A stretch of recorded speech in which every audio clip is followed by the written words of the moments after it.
turma, tudo bem com vocês? Chegando para mais uma aula da nossa disciplina. Eu espero que, na medida que vocês forem assistindo o vídeo, façam as anotações de vocês, daquilo que não ficou claro, as dúvidas que surgiu a partir do conteúdo, tá certo? Então, vamos lá para mais uma aula da nossa disciplina. Lembrando também que as dúvidas e a curiosidade é que move a ciência. E outro ponto para a gente destacar é que a gente vai ter nos nossos encontros os momentos para partilhar as dúvidas e o que consegue compreender a respeito de cada conteúdo, tá bom? Então, vamos lá? Olá, turma do 8º ano, tudo bem com vocês? Hoje a gente vai dando sequência aos nossos conteúdos e hoje a gente vai aprender coisas novas relacionadas ao tema energia, onde a gente vai tratar sobre biomassa e também se aprofundar ao que se refere aos combustíveis fósseis. Então, a gente vai ver o que é a biomassa de resíduos orgânicos, que trata-se de um recurso renovável, no qual o resíduo orgânico ele é utilizado para a produção de energia.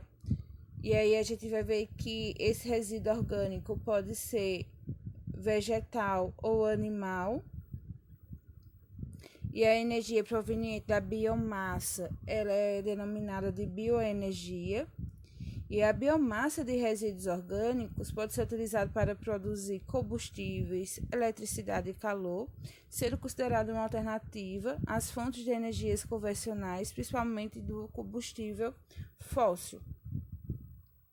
E os principais tipos de biomassa, a gente vai ter a sólida, que nessa classe vai incluir produtos e resíduos agrícolas, florestais e resíduos biodegradáveis das indústrias e da área urbana. A gente pode ter como tipo de biomassa sólida a cana-de-açúcar, que trata-se de resíduos agrícolas. A gente pode ter também madeira, por exemplo.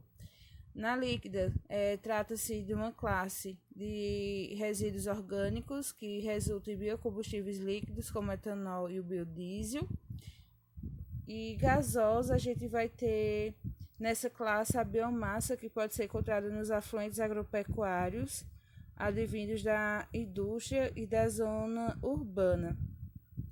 Então, a gente vai ver aí como principais fontes de biomassa a madeira, que a sua queima é bastante usada na indústria para a geração de energia, produtos agrícolas como milho, cereais, cana-de-açúcar, no caso do seu bagaço, que é aproveitado para a produção do álcool, dejetos orgânicos, que podem ser urbanos, industriais e agropecuários, que são transformados em biogás, usado na produção de energia para as residências, indústrias, nos motores, tem um alto poder calorífico, semelhante ao do gás natural.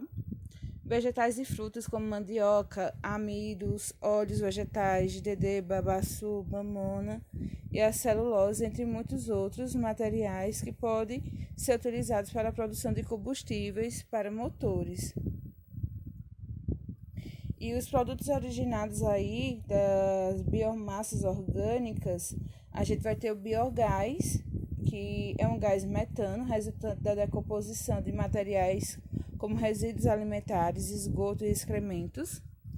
Ele é obtido por meio de biodigestores. O etanol, que é um combustível, né? O etanol é extraído do caldo de cana-de-açúcar, da beterraba e do milho. E nesse processo de transformação de suco com o suco do fruto em álcool é gerado o bagaço. E esse resíduo pode ser aproveitado para a geração de energia.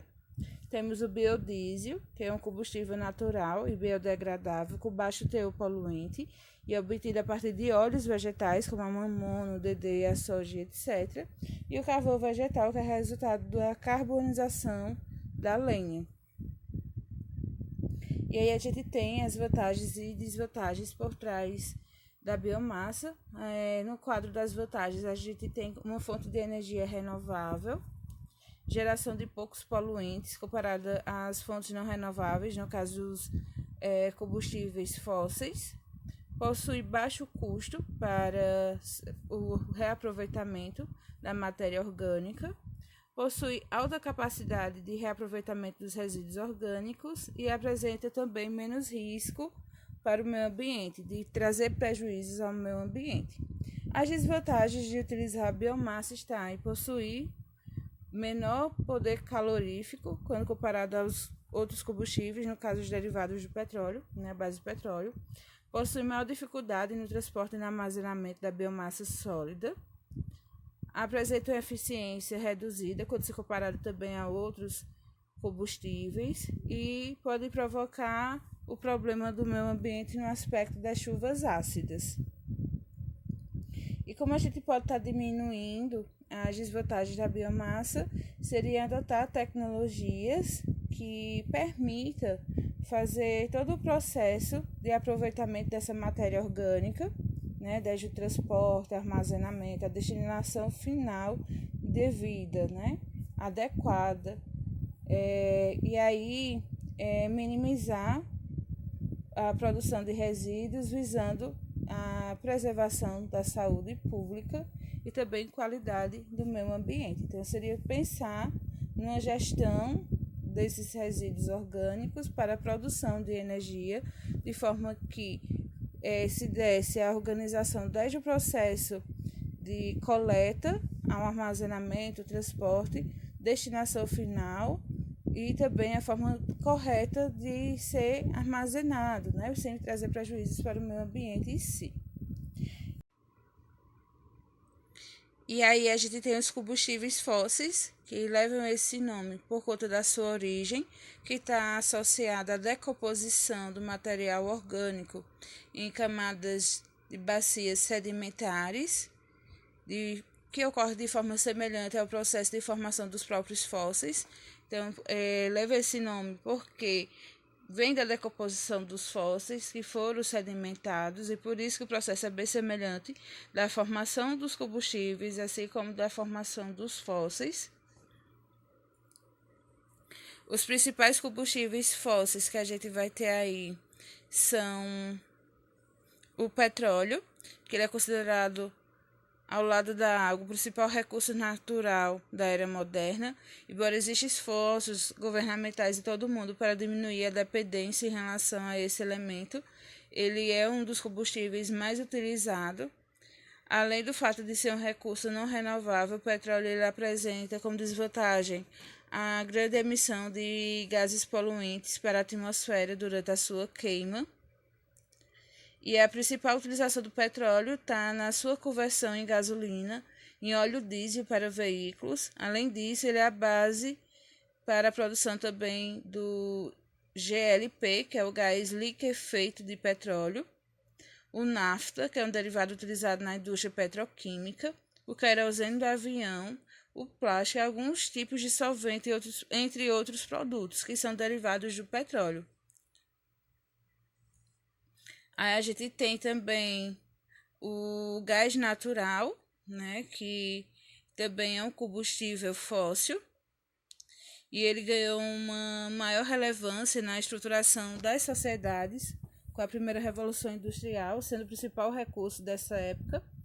No entanto, ainda nos dias atuais, ele é amplamente utilizado, principalmente nas chamadas termoelétricas, que funciona com base no aquecimento da água, que é convertida em vapor para girar uma turbina e ativar um gerador de eletricidade.